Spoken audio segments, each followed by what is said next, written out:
আসসালামু আলাইকুম। নবম এবং দশম শ্রেণীর ব্যবসা শিক্ষা শাখার প্রিয় শিক্ষার্থীরা, আশা করি আল্লাহর রহমতে তোমরা সবাই ভালো আছো। আমার অনলাইন ক্লাসে তোমাদের সবাইকে স্বাগতম।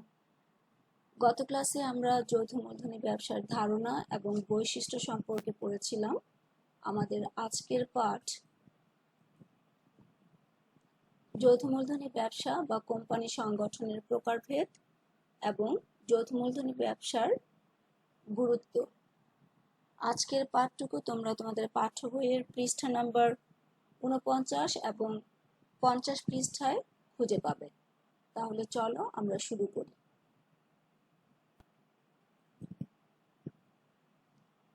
যৌথ মূলধনী ব্যবসা বা কোম্পানি সংগঠনের প্রকারভেদ।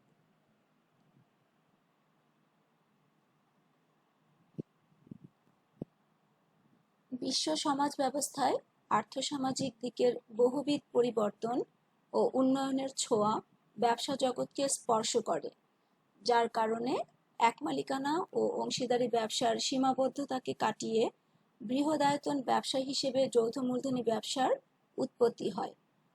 যৌথ মালিকানাধীন যত রকমের ব্যবসা সংগঠন আছে, তার মধ্যে কোম্পানি সংগঠন সবচেয়ে বেশি পরিচিত। বাংলাদেশের কোম্পানি সংগঠনগুলোকে প্রধানত দুই ভাগে ভাগ করা হয়েছে, যথা ক প্রাইভেট লিমিটেড কোম্পানি এবং খ পাবলিক লিমিটেড কোম্পানি। এই লাইনটা থেকে তোমাদের অনেক সময় বহু নির্বাচনী এবং জ্ঞানমূলক প্রশ্ন আসে যে কোম্পানি সংগঠন প্রধানত কত প্রকার, তখন আনসার হবে দুই প্রকার, এক প্রাইভেট লিমিটেড কোম্পানি এবং দুই হচ্ছে public limited company. Private limited company যে কোম্পানির সদস্য সংখ্যা সর্বনিম্ন 2 জন এবং সর্বোচ্চ 50 জনে সীমাবদ্ধ এবং যার শেয়ার অবাধে হস্তান্তরযোগ্য নয়, তাকে প্রাইভেট লিমিটেড কোম্পানি বলে। তোমরা খেয়াল করো, এই লাইনটুকু আমি ব্র্যাকেটের ভিতরে রেখেছি, তোমরা একটু ব্র্যাকেট দিবে।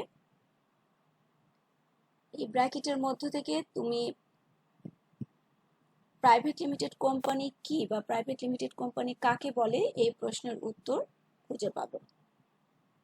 যদি প্রশ্ন হয় যে প্রাইভেট লিমিটেড কোম্পানি কাকে বলে, জ্ঞানমূলক কোশ্চেন, তখন আনসার হবে যে কোম্পানির সদস্য সংখ্যা সর্বনিম্ন 2 জন এবং সর্বোচ্চ সদস্য সংখ্যা 50 জন এবং যার শেয়ার অবাধে হস্তান্তরযোগ্য নয়, তাকে প্রাইভেট লিমিটেড কোম্পানি বলে। বাংলাদেশে প্রচলিত 1994 সালের কোম্পানি আইনে বলা হয়েছে, প্রাইভেট লিমিটেড কোম্পানি বলতে এমন কোম্পানিকে বোঝায় যার সদস্য সংখ্যা 50 জনে সীমাবদ্ধ, সদস্যদের শেয়ার হস্তান্তর অধিকার সীমিত এবং শেয়ার ও ঋণপত্র ক্রয়ের জন্য জনগণের নিকট আমন্ত্রণ জানানো নিষিদ্ধ। খেয়াল করো, এই অংশটুকু আমি ব্র্যাকেটের ভিতরে রেখেছি, অর্থাৎ তোমরা প্রাইভেট লিমিটেড কোম্পানি কাকে বলে বা প্রাইভেট লিমিটেড কোম্পানির দুটো সংজ্ঞা পেলে তোমরা তোমাদের সুবিধা মতো যে কোনো একটি সংজ্ঞা শিখে রাখবে।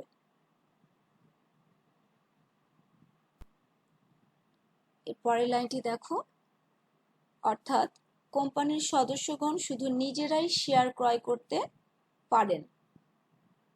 প্রাইভেট লিমিটেড কোম্পানির সংজ্ঞার মধ্যে বলা হয়েছিল যে প্রাইভেট লিমিটেড কোম্পানির শেয়ার অবাধে হস্তান্তরযোগ্য নয়, অর্থাৎ জনসাধারণকে শেয়ার ও ঋণপত্র ক্রয়ের জন্য আমন্ত্রণ জানাতে পারে না এবং জনগণের কাছে তারা শেয়ার বিক্রিও করতে পারে না। শুধুমাত্র প্রাইভেট লিমিটেড কোম্পানির সদস্য যারা, তারাই নিজেদের মধ্যে শেয়ার ক্রয় বিক্রয় করেন।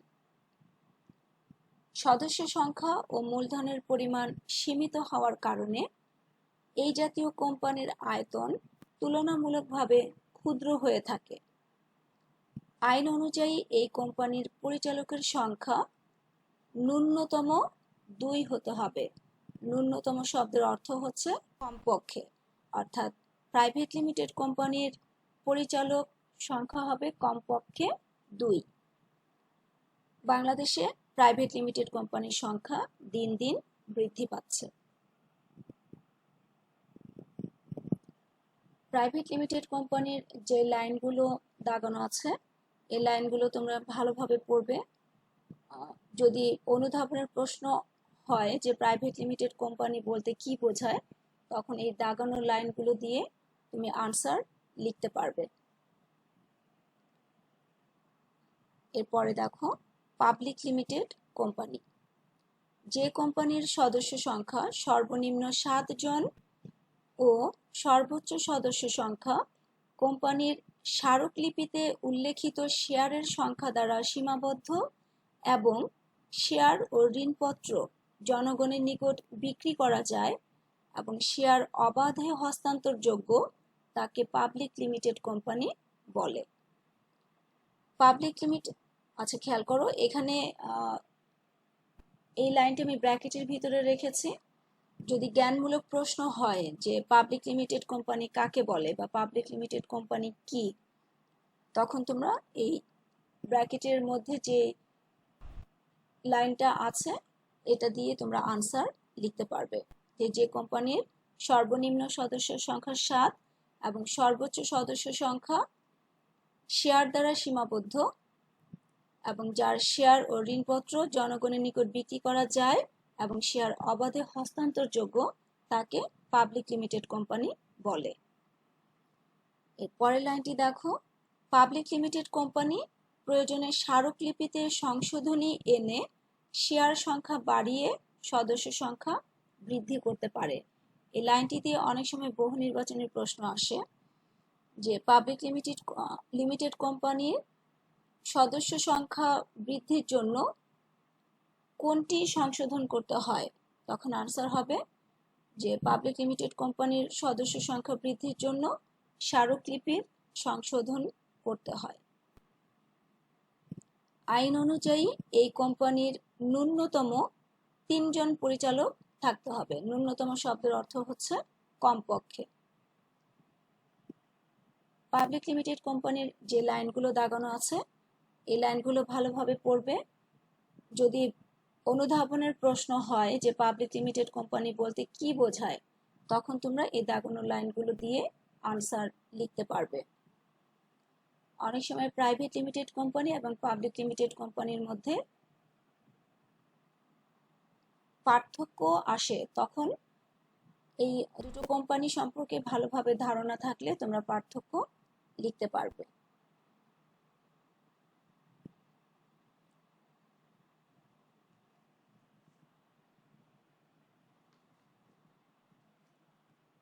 এরপর আমরা চলে যাচ্ছি যৌথ মূলধনী ব্যবসার গুরুত্ব। বর্তমান ব্যবসা জগতে এক মালিকানা ব্যবসার মতো যৌথ মালিকানার ভিত্তিতে প্রতিষ্ঠিত কোম্পানি ব্যবসাও দেশে দেশে খুব জনপ্রিয়। তাছাড়া বৃহদায়তন ব্যবসা প্রতিষ্ঠার মাধ্যমে বিপুল সংখ্যক মানুষের কর্মসংস্থানের সুযোগ সৃষ্টির জন্য কোম্পানি সংগঠন সবচেয়ে বেশি উপযোগী। একটু খেয়াল করো যে যৌথ মূলধনী ব্যবসার গুরুত্বর কিছু কিছু শব্দ আমি আন্ডারলাইন করেছি। এই শব্দগুলোর উপর ভিত্তি করে তোমরা পয়েন্ট আকারে যৌথ মূলধনী ব্যবসার গুরুত্ব লিখতে পারবে। যেমন এখানে যে শব্দগুলো আমি দাগিয়েছি যে বিপুল সংখ্যক মানুষের কর্মসংস্থানের সুযোগ সৃষ্টি, এখানে তুমি পয়েন্ট লিখতে পারো যে কর্মসংস্থানের সুযোগ সৃষ্টি, যে যৌথ মূলধনী ব্যবসার মাধ্যমে বৃহদায়তন ব্যবসা প্রতিষ্ঠা করা যায়, যার ফলে বিপুল সংখ্যক অর্থাৎ অধিক সংখ্যক মানুষের কর্মসংস্থানের সুযোগ সৃষ্টি করা যায়।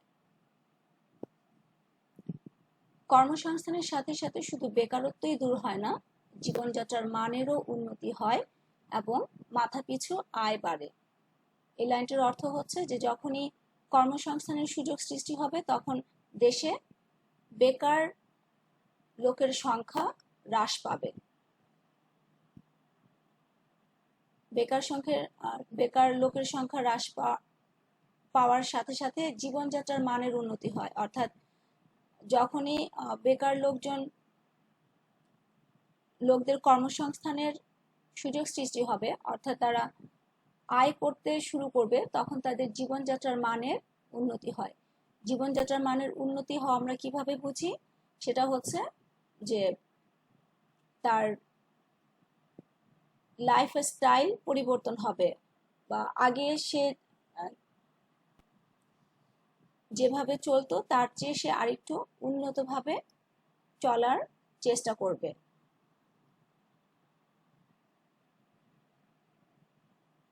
জীবনযাত্রার মানের উন্নতি হয় এবং মাথাপিছু আয় বাড়ে, অর্থাৎ মানুষের যখন কর্মসংস্থান হবে, যখন ইনকাম বাড়বে, তখন দেশের যত জনসংখ্যা আছে তাদের মাথাপিছু আয় বাড়বে, অর্থাৎ প্রতিটি নাগরিকের আয় বাড়বে। আবার এক মালিকানা ও অংশীদারি ব্যবসায় ঝুঁকি এবং দায় অসীম হওয়ার কারণে বড় আকারের ঝুঁকিপূর্ণ বিনিয়োগ সম্ভব হয় না, যা সম্ভব হয় কোম্পানি সংগঠনে। অর্থাৎ অধিক পরিমাণ মূলধন বিনিয়োগ করার জন্য বা ঝুঁকিপূর্ণ বিনিয়োগ করার জন্য কোম্পানি সংগঠন উপযুক্ত। এর আগে আমরা পড়েছি যে ব্যবসায় যত বেশি ঝুঁকি, সেই ব্যবসায় মুনাফার সম্ভাবনা তত বেশি। তাছাড়া উন্নত প্রযুক্তি সমৃদ্ধ শিল্প কারখানা গড়ে তুলতে কোম্পানি সংগঠনই বেশি উপযুক্ত, কারণ এই ধরনের ব্যবসা সংগঠন ও শিল্প কারখানা প্রতিষ্ঠার জন্য যে বিশাল পরিমাণ মূলধন ও অর্থের প্রয়োজন হয়, তার শেয়ার বিক্রির মাধ্যমে পাবলিক লিমিটেড কোম্পানিগুলো জনগণের নিকট থেকে সংগ্রহ করতে পারে।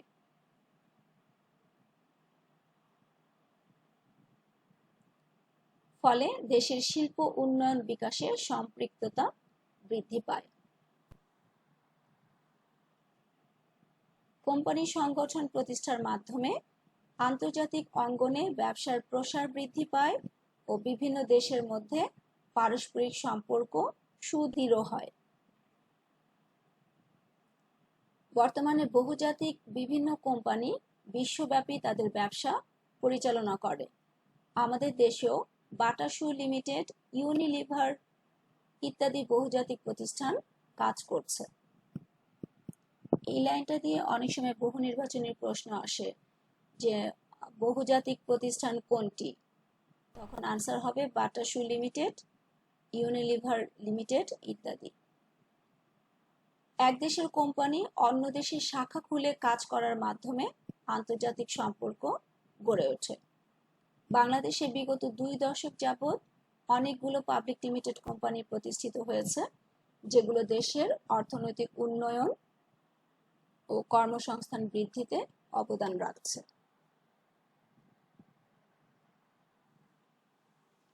যৌথ মূলধনী ব্যবসার গুরুত্ব, এটা অনেক সময় উচ্চতর দক্ষতার প্রশ্ন হিসেবে আসে যে যৌথ মূলধনী ব্যবসার গুরুত্ব বিশ্লেষণ করো, অথবা বাংলাদেশের আর্থসামাজিক উন্নয়নের ক্ষেত্রে যৌথ মূলধনী ব্যবসার গুরুত্ব মূল্যায়ন করো। তোমাদের পাঠ্য বইতে যৌথ মূলধনী ব্যবসার গুরুত্ব যা লেখা আছে, এখান থেকে তোমরা পয়েন্ট আকারে গুরুত্ব তুলে ধরবে। যেমন আমি প্রথমে বলেছিলাম যে কর্মসংস্থান সৃষ্টি, বেকারত্ব হ্রাস, জীবনযাত্রার মানের উন্নতি, মাথাপিছু আয় বৃদ্ধি, শিল্প কারখানার বিকাশ, তারপরে আন্তর্জাতিক ব্যবসার প্রসার বৃদ্ধি, আন্তর্জাতিক সম্পর্ক সৃষ্টি। এই পয়েন্টগুলো দিয়ে তোমরা যৌথ মূলধনী ব্যবসার গুরুত্ব ব্যাখ্যা করে লিখবে।